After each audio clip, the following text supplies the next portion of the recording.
চ' guys দেখাত এইটো এটা ধুনীয়া টেটু, বাট আজি মই মিষ্টেক্সকেইদিন দেখাম আপোনাক। বাট এটা বডি বিল্ডিং কৰা ল'ৰা এটা হাতৰ চাইজ এটা থাকে, তাৰ লগত কেনেকৈ ডিজাইন এটা বনাব পাৰি, সেইটো নকৰি যদি A4 চাইজৰ একদম স্কুৱেৰ চাইজৰ চিপকাই মেলি বনাই দিলোঁ, সেইটো টেটুইং নহয়।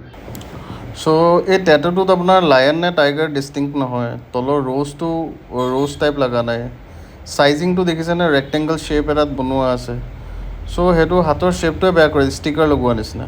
বাট photography is good, this is the photo and what we did is দিছ।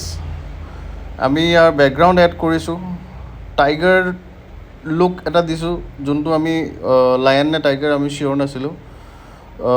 তাৰপাছত আপোনাৰ তলত ৰ'জটো আমি ডিষ্টিংকৈ বনোৱা হৈছে, একদম এইটো পিয়'ৰ ৰ'জ টাইপ লুক এটা দিয়া হৈছে, তাকি এইটো ৰ'জ লাগক দেখাত।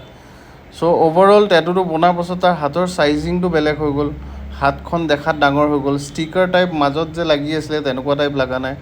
চ' দিছ মেক্স দ্য টেটু লুক এ কমপ্লিট টেটু।